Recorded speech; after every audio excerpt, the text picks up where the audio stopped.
ពេលដែលបងនឹងថាបងណាខ្លាចជាពុកគេលើដំបូងណាអូខេនៅពេលដែលខ្ញុំដឹងថាខ្ញុំនឹងខ្លាចជាឪពុករបស់គេអារម្មណ៍មួយពេលនោះមានអារម្មណ៍ថាភ្ញាក់ផ្អើលហើយមានអារម្មណ៍ថារីករាយបំផុតនិយាយទៅបើសិនណាយើងនិយាយពីអារម្មណ៍ដែលយើងខ្លាចជាឪពុកគេដំបូងគឺសម្រាប់ខ្ញុំគឺមានអារម្មណ៍ពីរផ្សេងគ្នាអារម្មណ៍ទី1ពេលដឹងដំណឹងថាគ្រូសាខ្ញុំគាត់មានផ្ទៃពោះអញ្ចឹងណា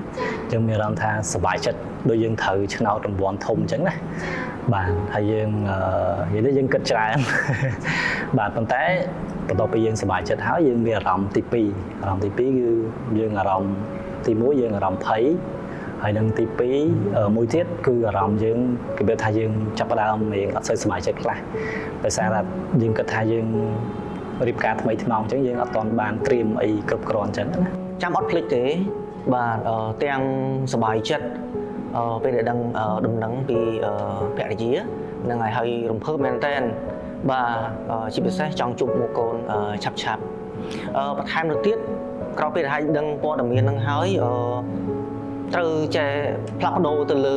ការរស់នៅថ្មីមួយបាទគិតគូរទៅលើផែនការថាតើគួរតែរៀបចំទទួលសមាជិកថ្មីនឹងយ៉ាងដូចម្ដេចដើម្បីប្រសើរឡើងថែមនឹងទៅទៀតគឺត្រូវតែថែរក្សាសុខភាពមើលការខុសត្រូវឬក៏ថែទាំភរិយាដែរពេលហ្នឹងគឺមានអារម្មណ៍មួយថាអារម្មណ៍ច្រើនច្បោកចូលគ្នាទាំងភ័យផងអរផងហើយស្ទើរតែមិនជឿថាខ្ញុំកំពុងតែត្រៀមខ្លួនខ្លាយជាឪពុកគេពេលនេះខ្ញុំនៅចាំថាខ្ញុំមកញឹមមួយថ្ងៃតរល្ងាចហើយយើងមានរឿងថ្មីច្រើនដែលផុសឡើងនៅពេលហ្នឹងពិសេសគឺពាក់ព័ន្ធជាមួយនឹងអនាគតកូនតែម្ដងបងនឹងចាំអារម្មណ៍ដំបូងដែលបងបីកូនបងអត់បងខ្ញុំចាំច្បាស់ណាស់នៅពេលដែលខ្ញុំបាន3កូនដំបូងគឺជាអារម្មណ៍មួយដ៏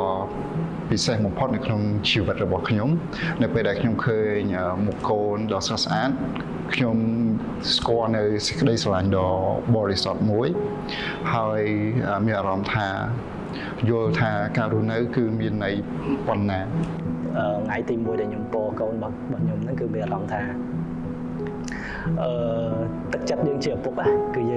ងស្គាល់ហ្មងថាពីមុនយើងឃើញតែឪពុកម្ដាយយើងស្រឡាញ់យើងទេប៉ុន្តែយើងនៅពេលដែលយើងបាន3កូនរបស់យើងអញ្ចឹងយើងមានអារម្មណ៍ថា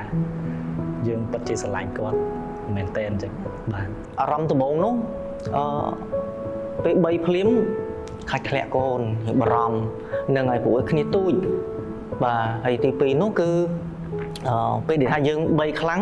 បារម្ភខ្លាគ្នានឹងរឹតពិបាកនឹងប្រឈមជាមួយនឹងនេះអាចយំទៅទៀតហ្នឹងហើយអារម្មណ៍ពេលហ្នឹងគឺ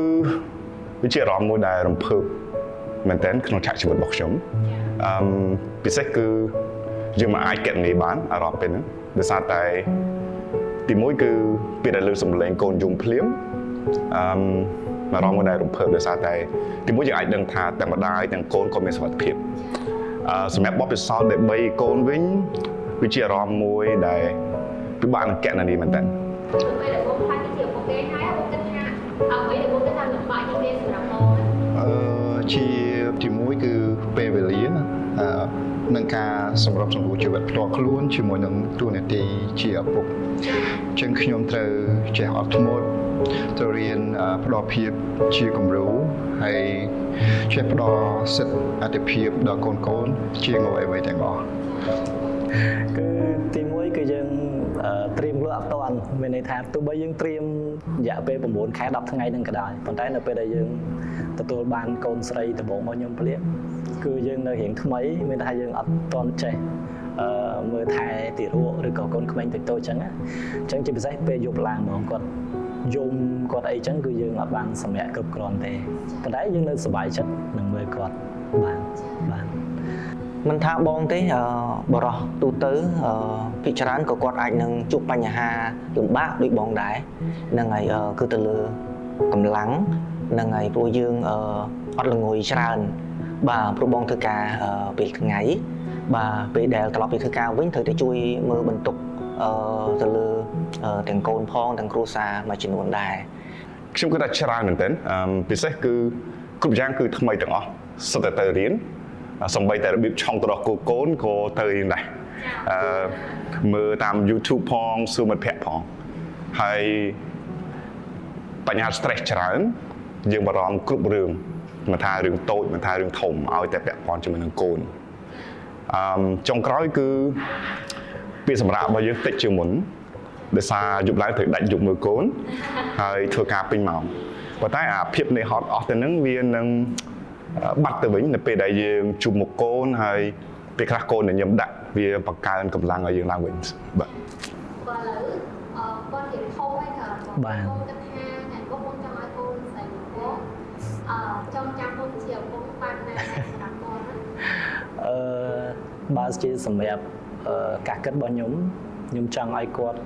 ចងចាំគ្រប់ពេលវេលាទាំងអស់នៅពេលដែលគាត់មិនថានៅជាមួយខ្ញុំឬក៏នៅជាមួយគ្រួសាររបស់ខ្ញុំទេអញ្ចឹងគឺចង់ឲ្យគាត់ចាំរាល់វិនាទីទាំងអស់ដែលយើងនៅជាមួយគ្នាបាទមិនថាជាពេលវេលាសប្បាយរីករាយឬក៏ពេលវេលាសោកសៅមិនក៏ដោយក៏យើងត្រូវតែរងចាំចងចាំទាំងអស់គ្នាដែរ ខ្ញុំសង្ឃឹមថាពួកគាត់នឹងចងចាំទៅលើស្មារតីសប្បុរសភាពការថែទាំនិងសេចក្តីស្រឡាញ់ដែលខ្ញុំបានផ្ដល់ទៅពួកគេហើយខ្ញុំសង្ឃឹមថាពួកគាត់នឹងចងចាំថាខ្ញុំជាឪពុកដែលស្មោះស្ម័គ្រនិងប្រឹងប្រែងសម្រាប់គ្រួសារនិងនៅជាមួយគាត់គ្រប់ពេលវេលា តាមបងសង្កេតមើលគាត់ហ៊ានប្រាប់យើងពាក្យក្នុងចិត្តមួយចំនួនបាទដូចយើងជាអ្នកប្រឹក្សាជាមួយនឹងគាត់អញ្ចឹងនិយាយដោយមិនកុហកបាទនិយាយមិនកុហកហើយតាមរយៈអ្វីដែលថាបងបានផ្ដល់ខាងគាត់នោះគឺនិយាយដោយគាត់អាចនឹងស្ដាប់យើងបាន ខ្ញុំជឿថាខ្ញុំមិនខុសជាមួយនឹងឪពុកម្ដាយដទៃទៀតទេយើងតែងតែចង់ឲ្យកូននៅចងចាំថាគាត់មានឪពុកម្ដាយមួយដែលជាគំរូដ៏ល្អឬក៏ជារ៉ូម៉ូដូមួយសម្រាប់គាត់